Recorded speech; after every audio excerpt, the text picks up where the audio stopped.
الله وبركاته. أهلا بكم في قناة الشارع الألماني مع محمود التلباني. النهاردة حلقتنا هنراجع فيها عن الثلاث حلقات اللي فاتوا ولكن بصوت أوضح إن شاء الله. فيلا بينا نبدأ.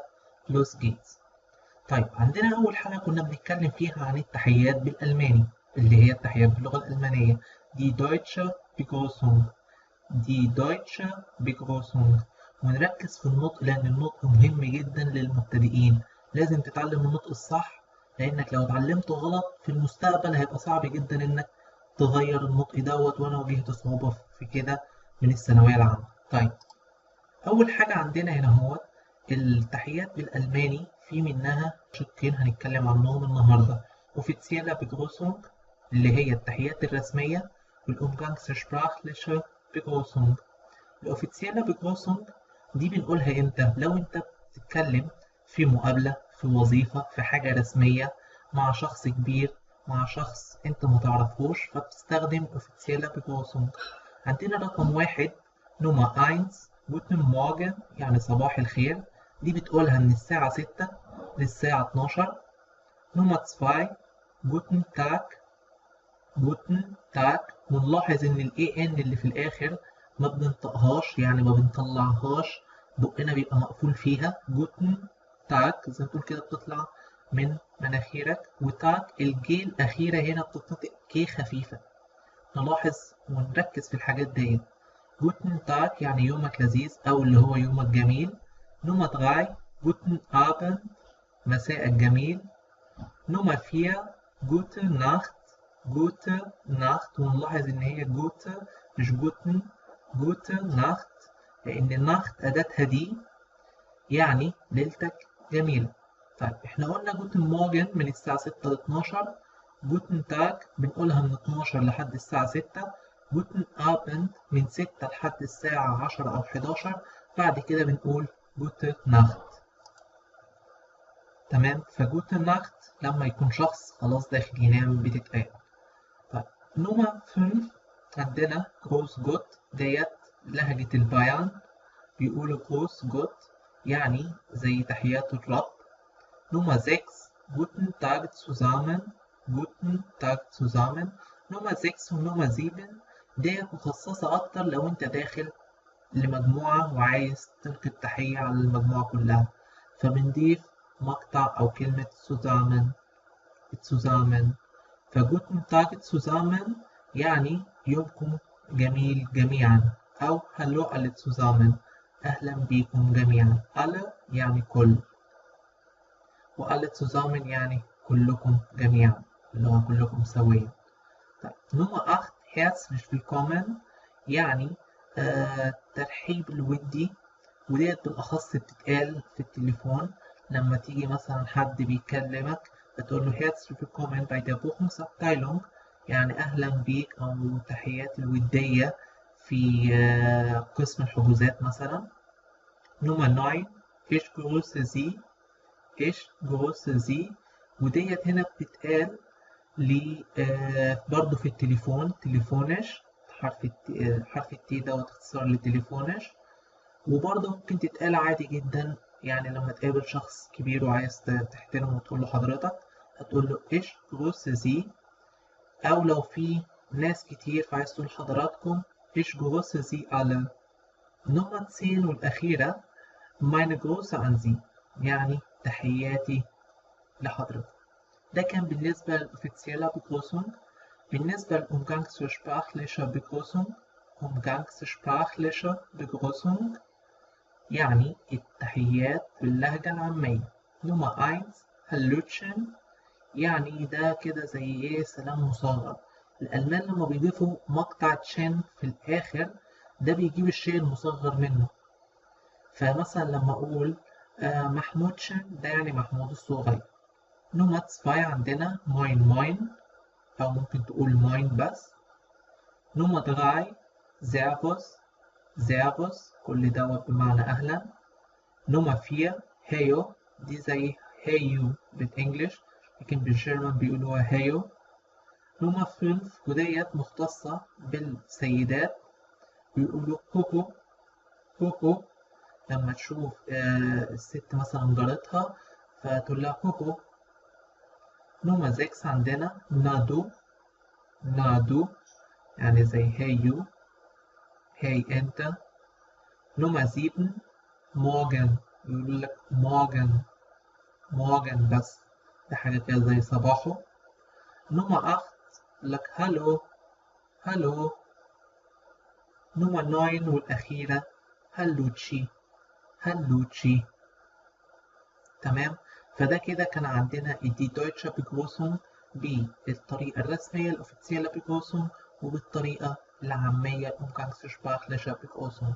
ونصيحة ليك أنت لو بتتكلم اللغة بس علشان دراسة، عشان امتحان معين أو حاجة زي كده اللي هو مش هتتعامل مع الألمان، فمنصحكش إنك أنت تعرف الأمجانكسشبراخليشة بيجروسون علشان مش هتفيدك جدا مادام انت بس بتستخدم منهج دراسي او حاجة زي كده. لكن لو هتشتغل في سياحة او هتشتغل كول سنتر او ناوي انك انت تختلط بالالمان، فطبعا لازم تعرف الحاجات ديت. لما انت تيجي تقولها للالمان هم ذات نفسهم هينبهروا ان انت عارف الحاجات دي. طيب دلوقتي عايزين بقى نعرف ازاي ترد على التحية بأنتفورتون دير جروسر، يعني الرد على التحية. فممكن إن أنت ترد بنفس الكلمة اللي هي die gleiche Begrüßung، نفس التحية. zum Beispiel لما حد يقول لك moin moin هتقول له moin moin، أو تقول له Grüße zurück، Grüße zurück يعني برد لك التحية. تمام. نمرة 3 meine Grüße an deine أو ihre Frau، تقول له مثلا تحياتي إلى زوجتك أو زوجة حضرتك. هنا ديت من غير صيغة الاحترام، وهنا بصيغة الاحترام زي ما شرحناها في درس البرونومن، تمام، اللي هي الضمائر الشخصية. zum Beispiel تقول له مثلا liebe Grüße von أحمد، يعني تحيات الودية من أحمد.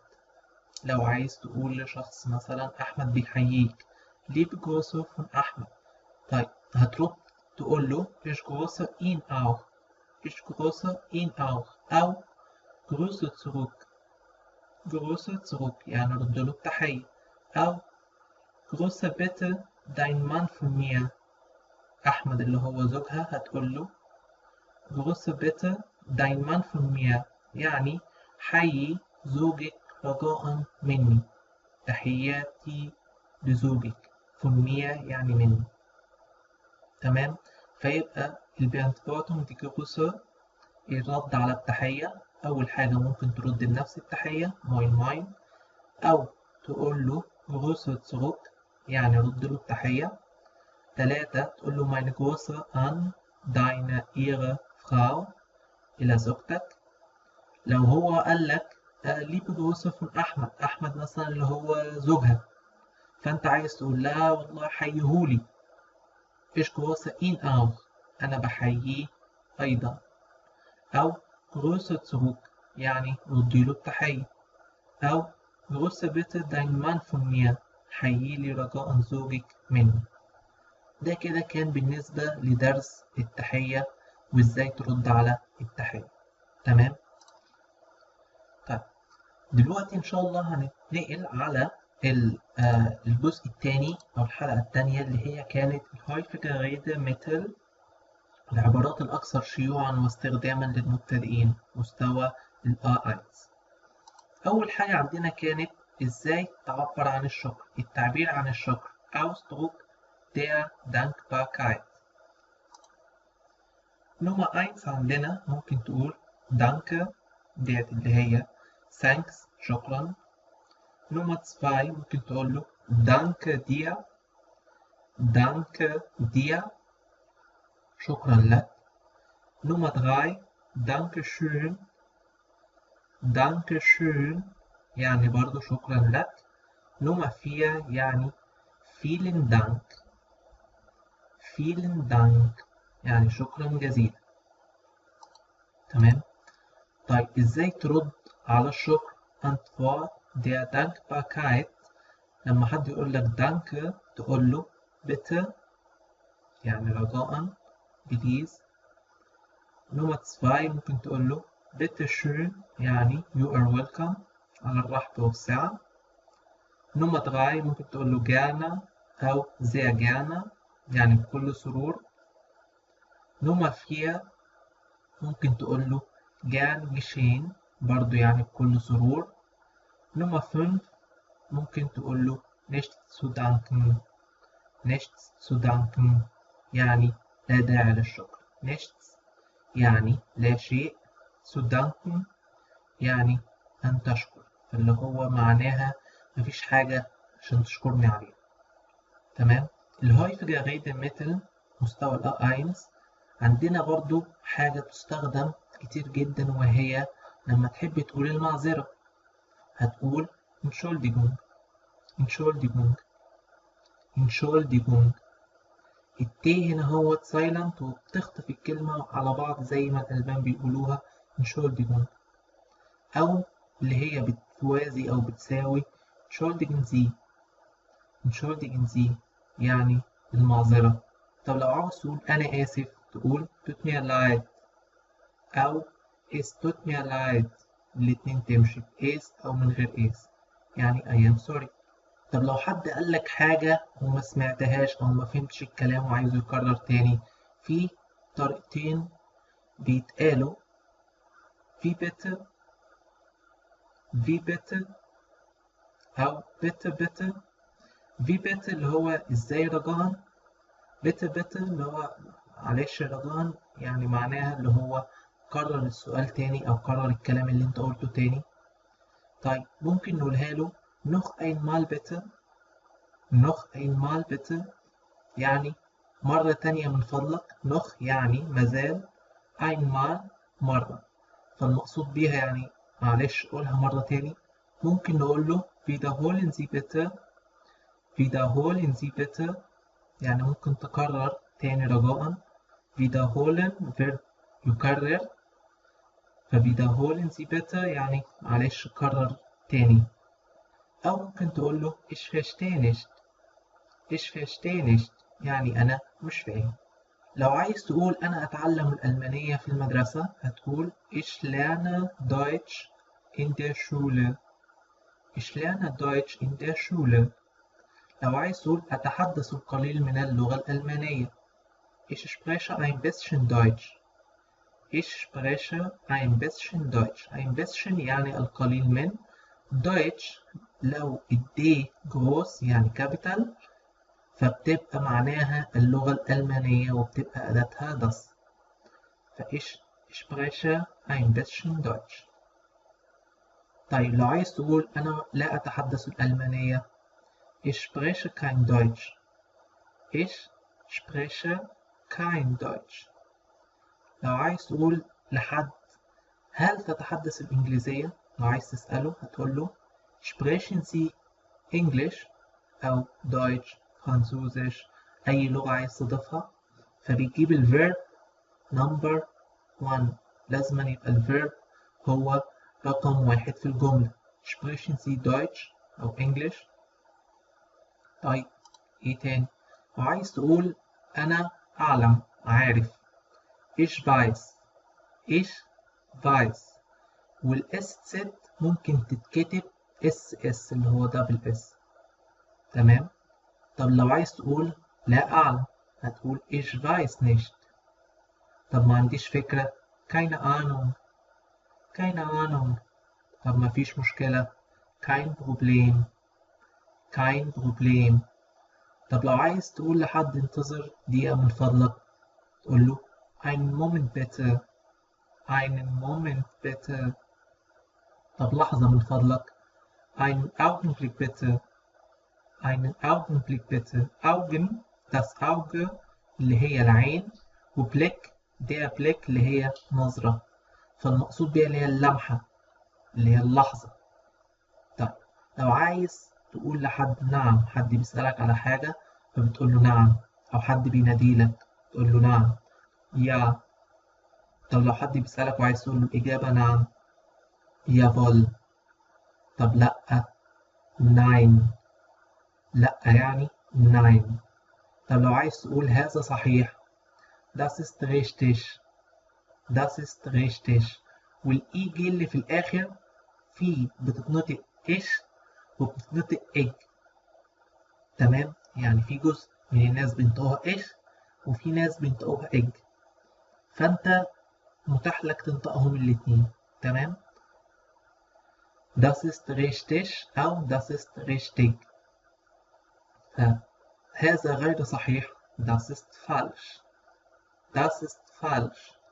لو عايز تقول ربما vielleicht vielleicht vielleicht. ده كده كان أهم 30 مصطلح بالنسبة لمستوى لا 1 بتستخدمهم بصفة يومية. تمام. طيب تالت حلقة عندنا كانت هي كيف يقدم المرء نفسه. Wie man sich vorstellt.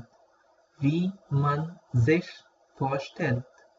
فأول حاجة عندنا بتتسأل لك لما تروح مقابلة، يقول لك stellen Sie sich vor. stellen Sie sich vor يعني عرف نفسك أو قدم نفسك. فsich vorstellen يعني يعرف نفسه. تمام. أنا عايزكم بس تحفظوها زي ما هي كده، أو يعني الفيرب عدى عليكم، بحيث لما نيجي في المستويات المتقدمة يبقى الأفعال ديت عينيكوا شافتها لا أكتر ولا أقل. طيب إزاي تعرف نفسك؟ في عندنا 3 طرق. أول طريقة هتقول ich bin. ich bin وركز في الأوسسبراخه. ich bin أنا أكون مثلا محمود. ich bin محمود. mein Name ist محمود. اسمي يكون محمود. ich heiße محمود. أنا أدعى محمود. تمام. بعد كده الألمان بيبتدوا يقولوا اسم العيلة. يقول لك mein Familienname ist مثلا التلباني. اسم عائلتي يكون التلباني. والأداة بتاعتها der Familienname der. وقاعدة ليكم تحفظوها، إن لو في كلمة متركبة من كلمتين، مثلا فاميليا، دي فاميليا اللي هي أداتها دي، ونامة أداته der. فلما تركبوا مع بعض بقى Familienname يعني اسم العيلة. طب ديت جت من أنهي؟ بتيجي دايما من الجزء التاني اللي هو نامة. تمام. فنركز في القاعدة ديت، الأداة بتيجي من الشق التاني أو الاسم التاني في الكلمة. طيب ممكن تقول له أنا جاي من مصر أو أنا مصري. Ich komme aus Ägypten. Ich komme aus Ägypten يعني أنا جاي من مصر. لو عايز تقول له أنا مصري أو أنا مصرية، Ich bin Ägypter. Ich bin Ägypterin. والمؤنث في الغالب بنسبة 99% بيتضاف en في الآخر بتاع الكلمة. يعني مثلا Arzt، der Arzt طبيب، هتلاقي die Arztin يعني طبيبة. تمام. ولكن طبعا في شواذ، زي مثلا خنزير der Schwein المؤنث بتاعه die Sau خنزيرة die Sau. فهتلاقي حاجات زي كده، بس حاجات بسيطة طبعا وهتتعلمها مع الوقت.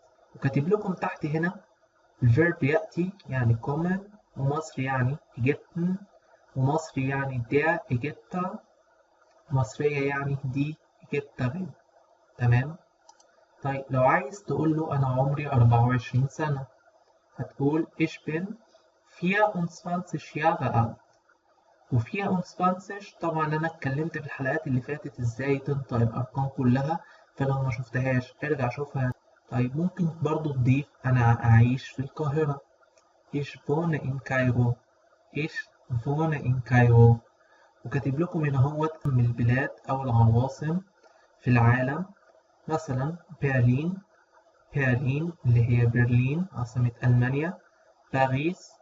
باريس اللي هي باريس. أمستردام. أمستردام. أمستردام. سوريش اللي هي زيورخ. بعد كده عندنا تونسين. تونسين اللي هي تونس وعاصمتها تونس. والجيرين اللي هي الجزائر برضو عاصمتها الجزائر. وآخر حاجة عندنا طبعا اللي في القلب فلسطين، بالستينا. بالستينا. تمام. عندنا بعد كده لو عايز تقول له أنا أتحدث العربية والإنجليزية والقليل من الألمانية، هتقول له Ich spreche Arabisch, Englisch und ein bisschen Deutsch. Ich يعني أنا spreche أتحدث أو أتكلم Arabisch يعني اللغة العربية English اللغة الإنجليزية und ein bisschen Deutsch. طبعا احنا قلنا ein bisschen يعني القليل من. هكتب لكم تحت المصدر بتاع الفيرب يتحدث هو sprechen. طيب لو انت لسه طالب لو انت لسه طالبة جامعية يعني في الجامعة هتقول ich bin Student ich bin Student أو Studenten. تمام ضفنا المقطع en زي ما اتفقنا. طب لو انت تلميذ أو انت تلميذة لسه في المدرسة ich bin Schüler أو Schülerin تلميذة. اكتب لكم تحت der Schüler يعني تلميذ ودي Schülerin يعني تلميذة. طب لو حالتك الاجتماعية لسه أعزب ich bin ledig. طب لو متزوج ich bin verheiratet. طب عندك طفلين ich habe 2 Kinder. طب ولد وبنت also ein Sohn und ein Mädchen. كاتب لكم هنا der Sohn يعني ولد وdas Mädchen يعني فتاة وكان أداتها das يعني طفل والجمع بتاعها دي Kinder PL دي اختصار لكلمة plural يعني جمع وهي أطفال. تمام. طيب آخر حاجة ممكن نتكلم عليها وهي الهوايات دي hobbies. هتقول meine Hobbys sind هواياتي تكون Musik hören بسمع موسيقى بفيات reiten بركب خيل Fernsehen بشاهد التلفاز فوسبال spielen يعني بلعب كرة قدم. كاتب لكم تحت الفيرب reiten يعني يركب خيل أو جمل أو أي دابة. تمام. بس كده ده كان حلقتنا النهاردة وهي كانت ملخص عن ال3 حلقات اللي فاتوا زي ما قلت لكم. أتمنى تكون عجبتكم إن شاء الله. Wenn dir das Video gefallen hat und etwas davon gelernt hast, bitte vergiss nicht meinen YouTube-Kanal zu abonnieren. Ich sag Tschüss. لو عجبك الفيديو دوت متنساش تعمل لايك وشير وسبسكرايب. bis später.